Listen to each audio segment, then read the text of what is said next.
Carl, my man. I haven't seen you in like 6 months, my man. Hello guys, Alex Fedotoff here, and today we're here in the beautiful Barcelona with Carl Weische.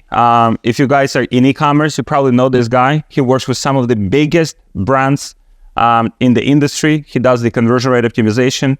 He knows everything like behind the scenes about the funnels, like everything that comes into building successful brands. And today we'll have like amazing conversation, and I'll ask him some insights that will help you to blow up your business. There's like 1 million users on Shopify, for instance, right? And there is like, you know, maybe like 10,000 of these brands that are like 8-figure, like 9-figure, like kind of like the outliers, right? So you're pretty much working with outliers, right? And maybe you've seen some other brands, or you worked with some brands that just kind of like couldn't cut it to that level, right? What would you say are the two kind of like differentiators of those brands that are just like blowing up? Yeah, great question. I think a huge thing for brands is having the right timing, and then also understanding the perfect time and place to be where you meet like market opportunity with like a brand opportunity. So some time in the market with like specific circumstances, whether it be like a certain huge pain point or competitors in the market, or like certain economic situations, for example, and then you come in with a brand in the perfect time spot to take advantage of that opportunity, right? So with, for example, the Udi, I talked to Davey about this like a couple of months ago, and he said that he attributes a lot of his success to his timing in the market in like 2018 when he launched a product, right? And so he has like a huge, he's ahead of like the whole curve, right? And like now he's doing over 100 million every single year, and it's like impossible to catch up with him, right? Because he's so far ahead of the curve.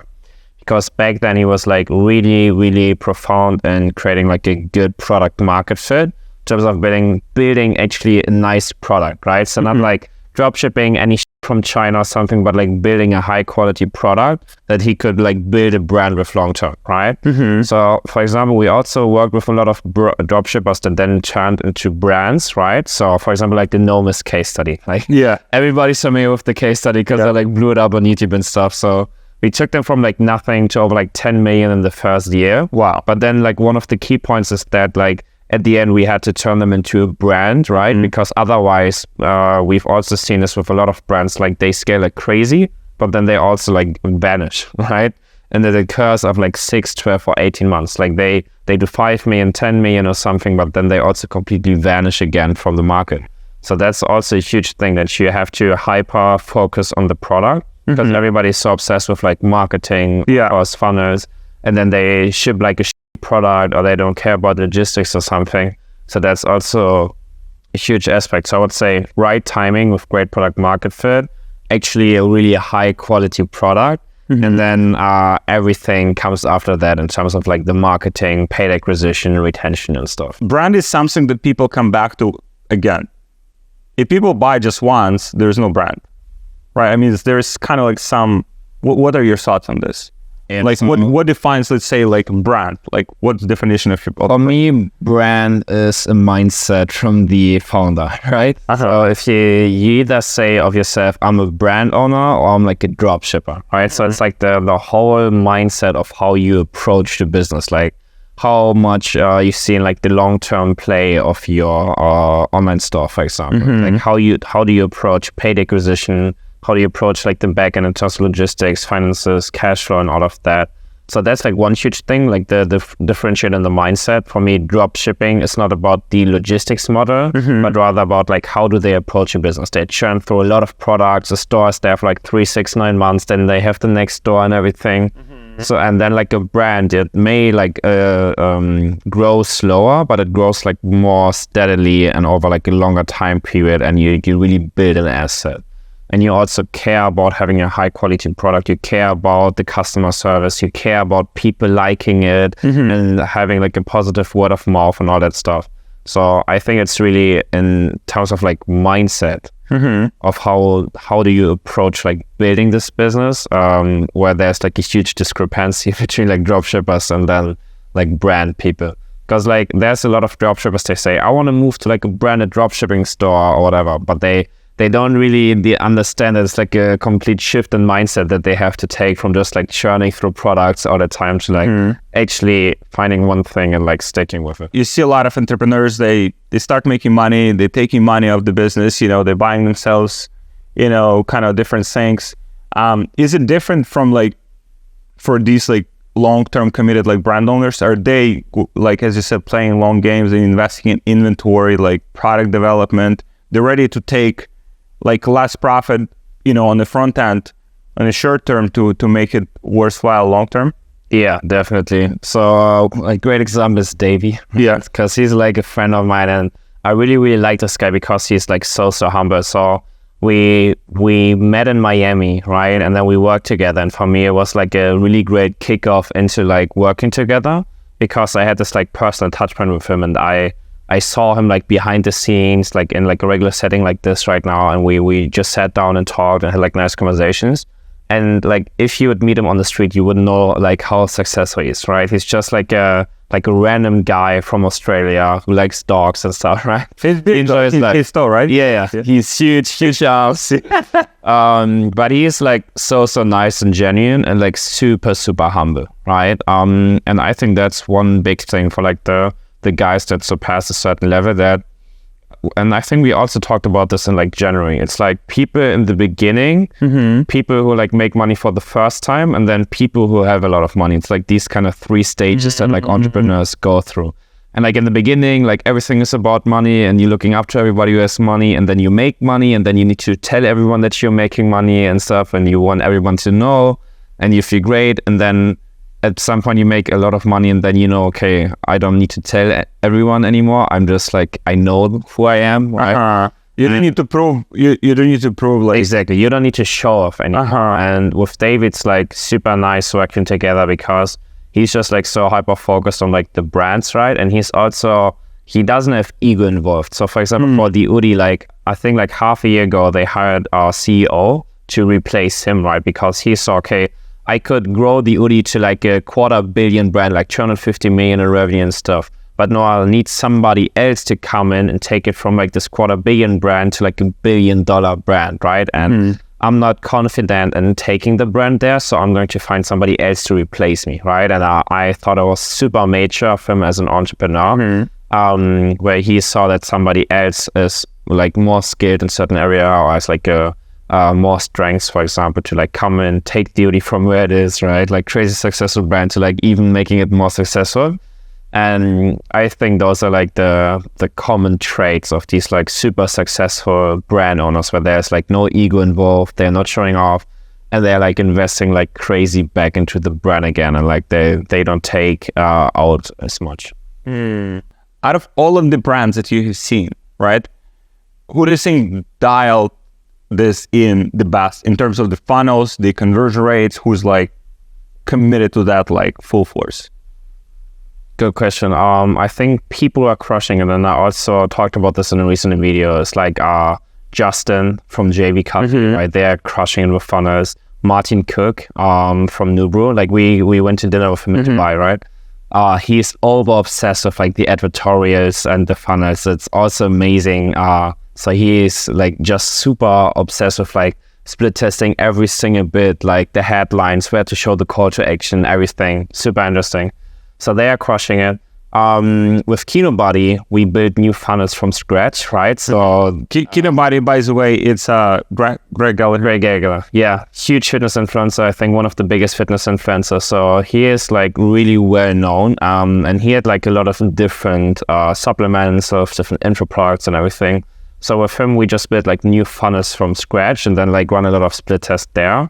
So it's I think it's more about also the mindset of the founder, right? In terms of like, how do I want to approach your business? And it was really funny with Greg, and it was kind of like a change in mindset for him too, because in the beginning, he used to do everything based off his gut instincts, right? Like, I want to do this, I want to change this, like, which is how you start the business, right? Yeah. You just kind of like, you just go, you don't overthink, you just like, I just do everything.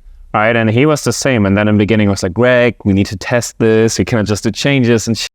Like, you did so much like revenue. We have to like split test it to get like some data.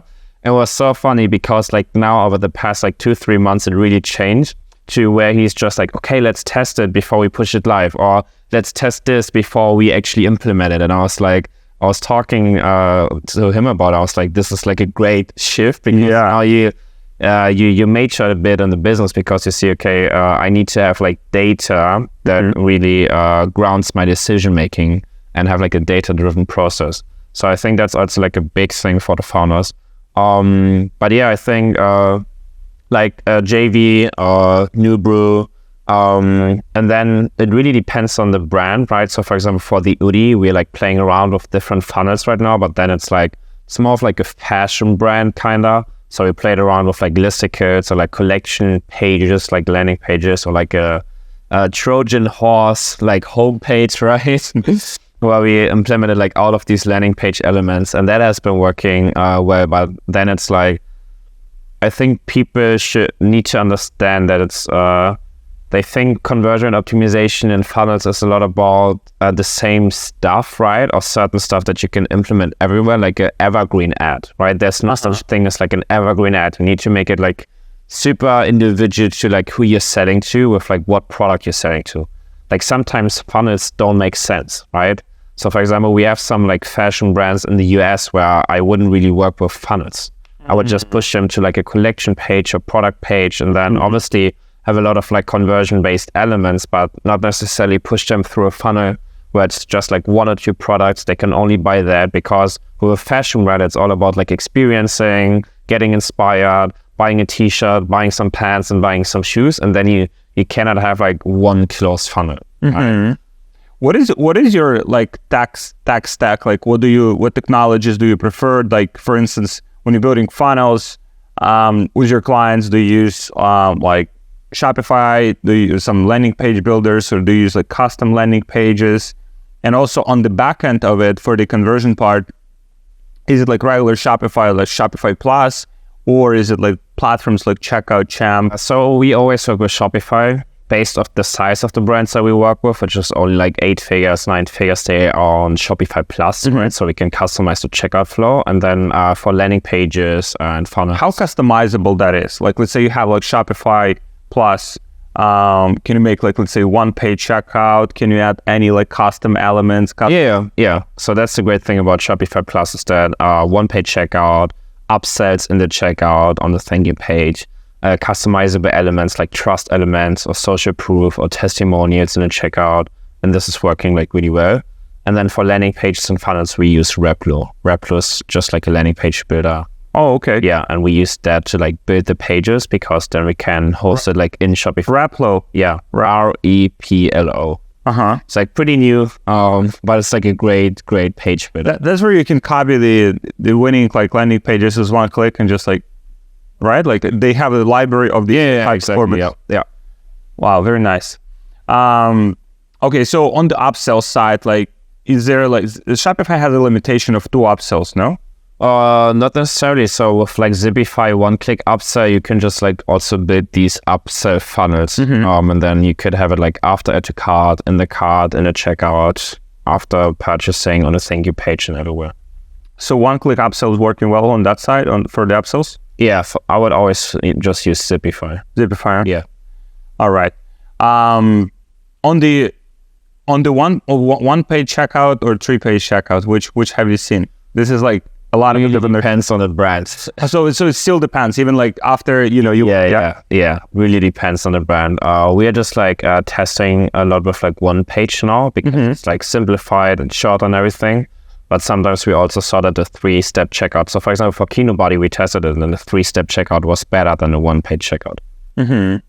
What have you seen when it comes to, as you mentioned, like the timing and the importance of timing in the market? What have you seen? Kind of like, is there like a general trend where, many things that are working, let's say in US, right?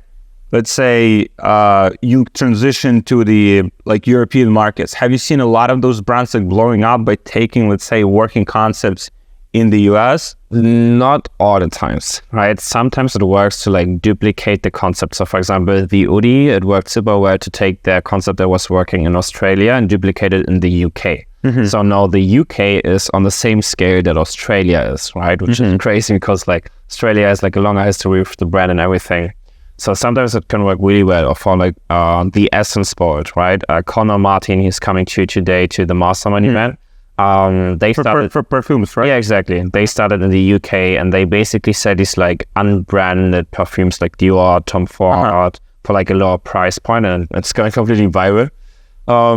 So they started in the UK and now they also moved to the US, and now like the first KPI show that there's like a huge potential for that.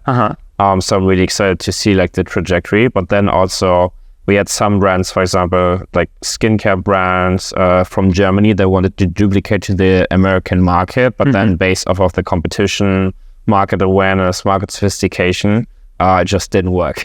So sometimes you have to completely start from scratch, even though in Germany you already make like 10 million a year or something. Then like in another market, which is completely different, you have to start from scratch. Wow, this is fascinating. So you have seen that a lot, like when... so is it like, so Europe is less competition pretty much, kind of? Not necessarily. I would say it's like a 50-50 of expansions work or not, right? It's really based off like what product do you have, in which new market do you want to duplicate it? Because for example, America is completely different as a market itself from like Germany. So in Germany, if you have a skincare brand, you would sell it like way more lean back. You cannot sell it too pushy. And in America, you have these doctors in TV, like these kids and everything with like crazy years ads, like 20 minutes. You're going to die if you don't use this routine, big right? claim. Yeah, and then if you as a German company, you go into the American market with like the same branding, same copywriting and everything, like nobody's going to take you serious in the advertising. So that's why sometimes you have to shift the approach of like how you acquire customers. On the product market fit, you're familiar in dropshipping, there's a concept of like testing products, right? So what have you seen, at least from your experience, when brands are pretty much trying to like introduce new products, for instance, right? And there's two ways to do it, right? You want to introduce new product, you do like a quick test. It either works or it doesn't. If it doesn't work, you just like move on like to another product, you just try something else. Or another way is to, let's say, involve experts like you, right? I really believe in this product. I really believe it works. It only comes down to like, I don't know, figuring out the best ads, angles, kind of like, and start tweaking all of these elements, conversion rate optimization, funnel structures, like advertorials, whatever. So have you seen it like where, let's say, the company tested like a new, let's say, we're launching like a new SKU, right? And initially it flops, right? But then with all of these like tweaks, on the back end, you could actually make it work and scale very aggressively. Have you ever seen that, or it's either like hit or not?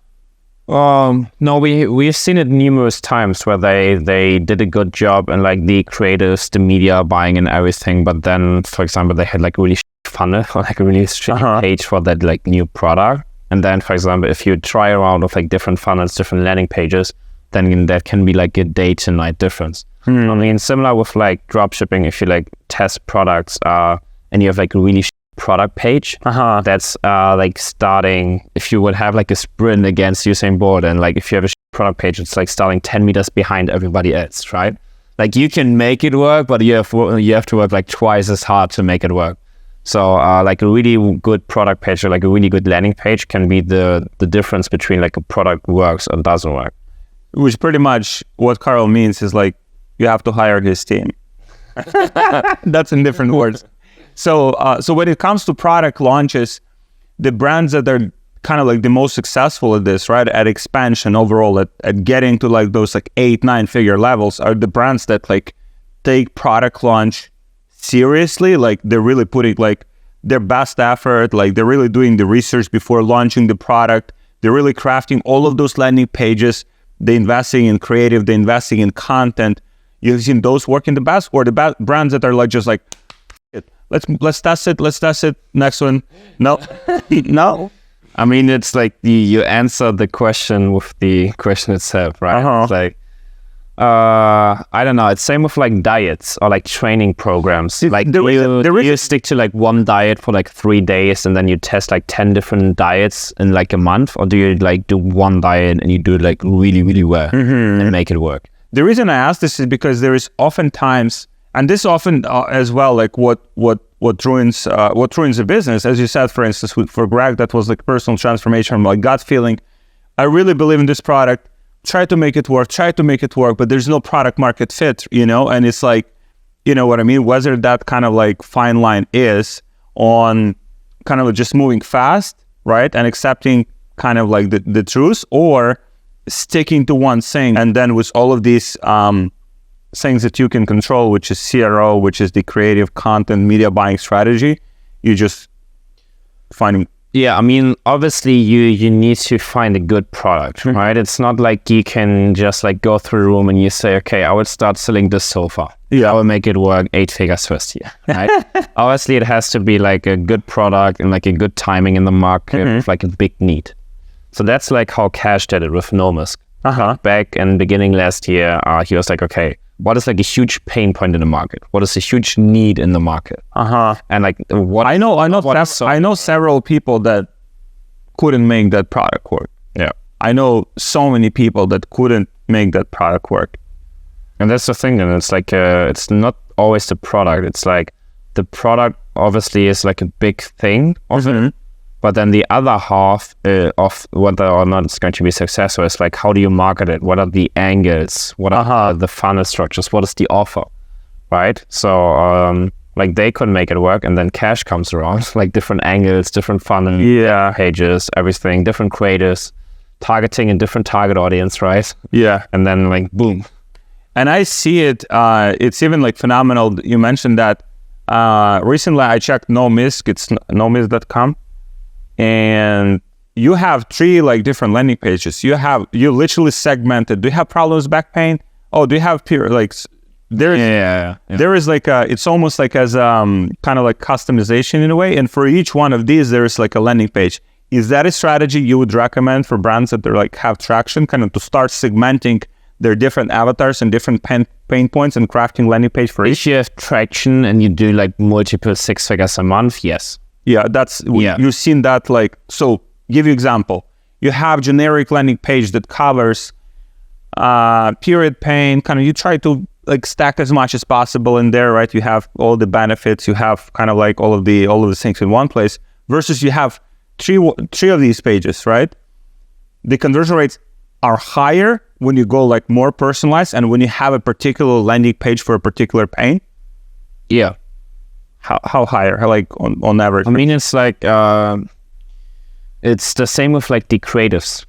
Like, does a broad creative work better? Like a really, really niche down where like people feel like you talk directly to them.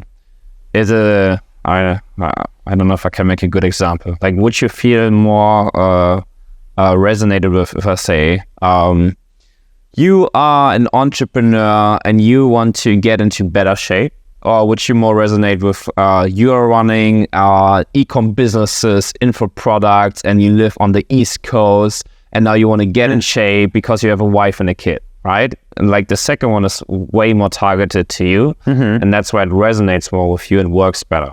So as soon as you had like initial traction, so I would say like 200, 300, 400K a month, and you have like a lot of ad spend, then it could make sense to split out that ad spend into like different creators that are like more targeted. And then, for example, you have like one product, you have different angles to that product, and then based on each angle, you craft like a creative and a landing page. And then, I don't know, it's like a back pain product, and then one angle is feel better at the office. Second one is like feel good on the weekend when you lift your child up. And then the third one is, I don't know, in the gym when you're working out, work without back pain. Tell me about the best ways that you have seen. I remember we had a chat, and you told me that the best way to kind of like craft all of these angles, right? People might be, listening, it's like, how do you find these angles, right? It's a service, it's like talking to customers. So what are specific tools or like resources that have you found to be the most valuable in that discovery process? Any particular apps maybe, or any particular processes for surveys, like after, let's say, specific time frame, or is there any kind of like science to that? What I would always go for is like the same process. So as soon as you have a couple thousand customers, I would just send out a survey to them, right? And then ask them about what problem did you have that you wanted to solve with the product? What other competitor products did you try? How are you using this product in your day-to-day life? What are the benefits? What do you like most about the product? What does this product gives you that nobody else could? And then you ask them like all of these questions, and then based on the answers, how do you incentivize them to kind of to give? So usually we just send out an email to a segment, right, of the people in the CRM, and then we say, hey Alex, we always want to improve our product, our online store, so we would really like to get your feedback, and in return you're going to get a $10, $20 gift card. So what you do is you get like high quality responses to create like new creatives, new angles, and then you also get new revenue, right? Yeah, because you give them a gift card.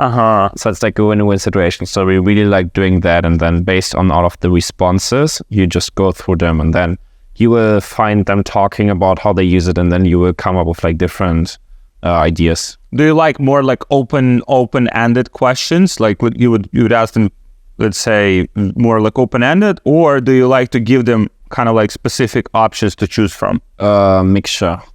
I mean, I prefer the open-ended one because that's like where they can just use any word they want, because if I give them certain words, they will always like be in a certain word. So I like to do a mixture. Like, so the response rates for this, right? Is it the same in Europe versus like United States? Are people more kind of like reserved in Europe when you're asking, that kind of information? Not really. We have like really good response rates in Europe too. It's more about like how do you incentivize them, how much like the brand, right? Yeah. Interesting. When it comes to you worked with like different brands, like, so what would you say is a good metric? And it probably will be different from like industry to industry, but maybe there's a specific benchmark to aim for when it comes to like repeat customers that you should be aiming for, like as a brand. Really general question. I think it's like really niche specific. So for example, are you like a CPG company, like skincare, or like supplements, or like foods or something, right? So for example, for Kinobody, we have like 50% recurring. Oh, wow. Right? But then for other... But this is supplement. Yeah. So supplements... CPG has like a really high, like 30 to 50% repeat customers. Consumables. Yeah. And then like other products like fashion, whatever, may have less, like more than like 10, 20%. But like really, really difficult question, because it depends also like how much are you spending on acquiring new customers, and then how the new customers blend to the... How often you launch new SKUs, right? Yeah, all of that. With fashion, so you worked with Udi, or you worked also with some other fashion brands? So we have the Udi, we have Buttercloth, which is a Shark Tank-backed like fashion brand from the US. So there's like one guy from Shark Tank invested in that. It's like basic t-shirts, pants and everything. Is it a true classic? Yeah. Similar? Yeah, similar to that. Then we have like different shoe brands like Vessi, Oliver Cabell. We have some in Europe like Happy Flops, or in Australia like Archie's Footwear. So for all of those, like 10-20%, you would say this is kind of like something? No, it really depends from like the... So are there super dependent. Are there like any like outliers you're like, holy shit, like people come back and buy, like in those, like, let's say industry standards like 10-20%, right? And then like, but this one brand's like, for some reason people like, and you know what I mean, kind of like outliers in that.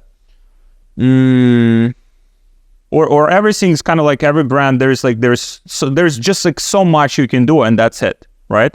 Or there's like some brands that are worth studying, that are like, holy shit, they do some like, some great stuff on just keeping that customer and having them come back. I mean, the Udi is great brand to study, because they always drop like new SKUs, and it's like one product, one size, not a lot of returns, a lot of new SKUs. And if you like this, similar to like t-shirts, like your favorite brands, they drop like new t-shirts like every second, third month.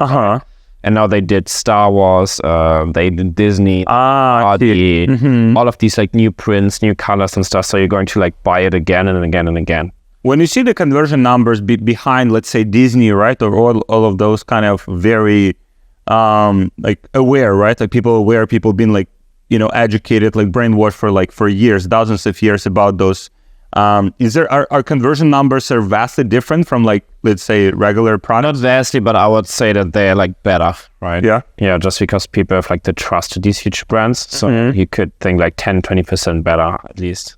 Is licensing, I don't know, maybe you had conversations, is that something like worth exploring, maybe like after specific if level? You're a big brand. Licensing, I would say like 20-25 million a year minimum. Then you can explore like licensing with like different stuff. Is there like a big upside to licensing from your experience? Is that kind of like I mean, you can use it really well for like trust, also to get like all of these fans, right? I mean, if you have a lot of like Star Wars fans or like Disney movie fans or something, you can get like you can like kind of widen your total addressable market, right, and like reach more customers who otherwise wouldn't have bought an Woody, for example. Have you seen so in terms of gathering feedback, right, in terms of like improving the overall like picture of an overall, you know, better copy, better messaging, so post purchase like surveys and getting people feedback on the product? Have you seen these surveys where person buys and there is like on the thank you page, there is like a survey right away? Have you seen those kind of like getting some, you know, valuable insights? Yeah, definitely. So we typically have like a 5% response rate on these like thank you page surveys. And what questions do you ask there? What made you buy? Why did you buy today? Which platform did you come from? All of that stuff. So more about like in the moment understanding what made them buy. Yeah, and then like a couple of weeks after they have the product, then we ask them all of the product related questions. So these two, would you say kind of like the 80-20 of gathering the feedback and getting that intel? Yeah. About like, let's say comments like on Facebook, do you guys usually take that into consideration? Let's say people comment about some questions, some objections. Do you gather that? Definitely. Like Facebook is a really good space. Reddit is an amazing space. Quora is a really good space. So like all of these social medias where they just like talk about it without being asked. Yeah, because then they're like really transparent and really frank and like their feedback. We talked previously about the structure for the kind of the team that you put together and the structure to make it happen, like for the conversion. Can you tell how the team built the structure of the team, your team, right, to make it happen for clients? Like who's on those teams? Yeah, so on each brand we work with a team of 6 people. So it's like one project manager, like the head strategist who manages the whole team, kind of like the team lead, right? Like pod, basically, right? Yeah, exactly. So we have the pod, and then we have like the pod manager, who's also like the project manager. Then we have a data analyst in the beginning, right, who's just there to set up all of the data tracking tools, collect the data points, analyze data. Then the data analyst works together with the conversion specialist, who has this like sales psychology understanding, all of that, like funnel understanding, offer understanding. And then they work together on like, for example, wireframes, testing ideas, new funnel ideas, new off ideas. And then the conversion specialist will draft up, for example, like a new landing page or like a change to an offer upsell. And then they will give it to like a designer and copywriter so they can align it with the brand and design it completely, write out all of the ideas, for example, specifically for like that brand, that target audience. And then we have a developer who develops and programs, for example, these split tests or the landing pages or the upsells. So it's basically we built like the factory. We modeled it after like Mercedes, right? Where you just have the factory. I mean, you're German. Yeah, German engineering at its finest. Right? And then like every person like basically gives it to like the next person, and we handle like the complete process. So we don't outsource anything. We don't need any resources. It's kind of like the team can work autonomously by itself. So it's always like an extension for a brand to like have this team, and this team just works autonomously. It's being managed autonomously. It does everything from like data to ideas to copywriting, design, development, implementation. Yeah. Continuous ongoing. Nice. So let's say you were like let's say, you know, someone listening this, running like a brand, they're doing, let's say, I don't know, $500,000 a year, right? Just small brand, there's like some kind of like traction, right? Which things like, you don't have like a lot of resources, maybe you don't have resources to hire like team like yours, but you want to grow, you're ready to kind of like put in the work. What things would you focus on, like 80-20, in order to just address the conversion rate and improve that to help the brand scale? Offer, product market fit, creatives, landing page. Offer, product market fit, creatives, landing page. Okay, action points for this. Like, let's say, where do you start? Offer. Okay, can you give me an example? You have to determine the niche. So who are you selling to? You have to determine the value claim. Like, what do you tell them? What will I do for you? The messaging of the brand, basically. No, like the messaging of like the claim. So like, what am I going to sell them? So I have a niche. So for example, I have a niche. I have like e-com entrepreneurs. Yeah. Niche. What am I going to tell them? Alex, I'm going to help you become 10% stronger in the gym in the next 30 days. So I need to have like a claim. So specific kind of like promise and specific amount of time. Yeah. Price. What am I going to charge you? $100, $200, whatever. So these are like the basics, and then based on that you form the offer. And the offer is going to be something like, for e-com entrepreneurs, we help them get 10% stronger in the gym in 30 days for $100. That will be the offer. And then you need to make that like really sexy and everything, but the offer is always like what you start with. And then you come up with creatives, right? So like, how could I make a sexy creative that drives traffic, like that gets Alex to take an action? I could show somebody in like your desired state, right? Like a fit person, fit e-com entrepreneur, like a case study, and make a video out of him. You watch the video and then you click on the video. And the next thing has to be like a really well-designed landing page, right? Like where you buy actually. So those are just like the basic stuff. So start with the offer. Don't start with the product, like start with the offer and then like figure out the product and everything later based on that. Product, okay. So you have, so are surveys coming to display? Like kind of like, let's say you're getting some customers, would you do surveys for your existing customers to get some of that intelligence? Like, or if you have existing customers. Let's say $500,000 a year, 50K per month, 100K per month, like small brand. Yeah, I would definitely like survey customers and then go through like all of these places like Facebook, Reddit, Quora, and just like do a really good like market research to understand like what sophistication is the market in, what awareness, how many other brands on the market, what other offers have been sold to the market, right? And then based on that, like draft something new. Carl, thank you so much for sharing the insights. A lot of great info. And guys, if you want to get in touch with Carl, how do people find you? Best is on social media like Twitter, YouTube, Instagram. It's just always Carl Weische, the same name on our platforms. What revenue levels like would you guys usually help entrepreneurs at? So as soon as they hit like 8 figures in revenue, that's where it makes sense to hire us as like the full stack team and really work on the page. Perfect. All right. Thank you guys for watching. And Carl, thank you, my man.